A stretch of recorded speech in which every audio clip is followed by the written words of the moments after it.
Well, here we are again. I know every video starts out looking at the crank, at the block. Tonight I got some more work done with it. Well, yesterday, I put oil in the transmission. 13 gallons of 8590 gear oil for the transmission, and nothing is leaking. And then tonight, my cousin and uncle were out. Well, yesterday I also put a new coil on. This is a 12 volt coil here. What was on it was a 6 volt coil with the reducer, and the reducer was cracked. The disc was broke. It was just broke. So I bought a new coil for it yesterday, and well, there's the progress.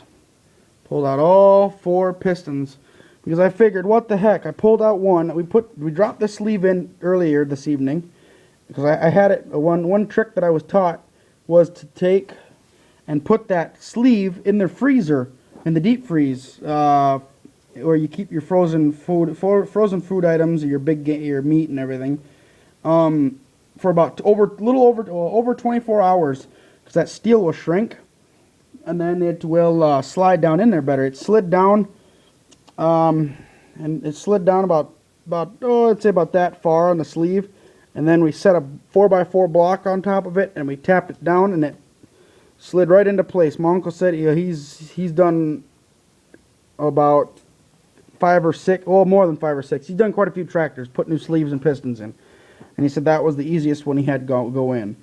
So, but then I was looking, because we had this one out, I was wanting to see what the other one looked like, because the oil ring on this one, when I pulled it out, was stuck to the piston head.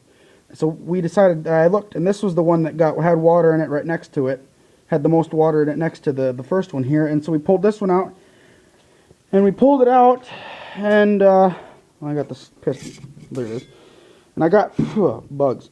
A little bit of a surprise. All the rings were loose, which was really good, but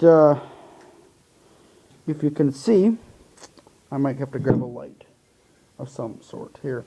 If you see right here, and it runs all the way, oh no, it starts about here, it runs all the way down and along the bottom of the skirt, and it runs till up to here. And if you look on the inside, you could see it.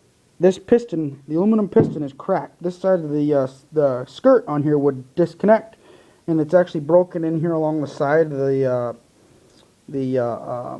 rod arm in there. And if that would have broke free on me in that engine, I would have had one heck of a problem.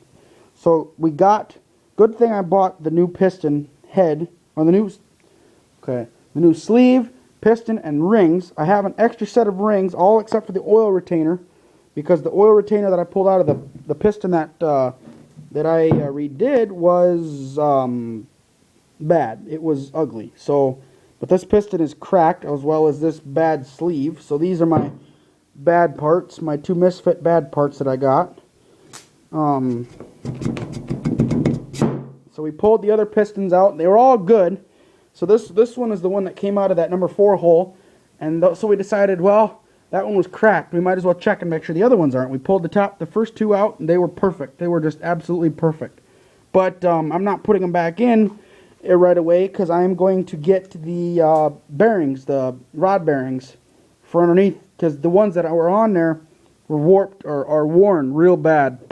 And it probably would be alright if I put it back together the way it was, but I don't want to be pulling this tractor back apart here within the next 20 years. I would like to pull it apart again in about 20 years if I work it hard enough, and redo it if I have to redo it. But I don't want to be re-pulling it apart, because like I said, I got all new gaskets for the whole system. I got a new head gasket, and I got a new oil pan gasket, and I got the valve cover gasket on there, and so, but yeah, a couple things new with the Super here. We got work going on it. I gotta get, like I said, I gotta get those pistons, those bearings, and then I plan on getting the bearings and then getting the head back. And what I'm gonna do is take a file and go across the whole entire head, or the whole entire block, and make it nice and flat.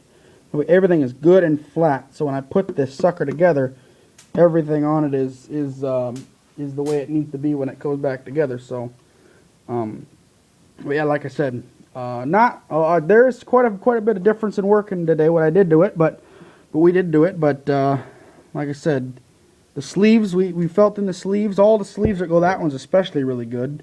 This one here has a little wear, has a little pitting on up over here, but we're gonna run a hone down it, and that should be no bother. Then it should come right out. So for now, that's how it looks. I'm gonna cover it back up.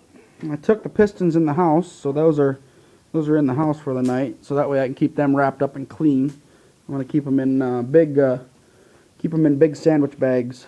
Keep the heads in it anyways in big sandwich bags so they don't get dirty. So, but for now, that's how it is. That's what we see. That's what we got. Hopefully here within a couple weeks, I should be starting to get ready to slap it, put it back together, and with that, it should be running here not too long from now. So, well then, this next week I won't do any work on it Thursday through Saturday because the Red Power Roundup is in South Dakota here this year, and I'm taking up my MD and my H. So if you're up there looking around and come across a 41H and a 51MD, so the MD is, you've seen the video of that, it ain't very shiny and it ain't very clean, but it's my diesel, so it runs good. So those will be up there too. So that way, that's what's going to be on with that. So there you go, another update.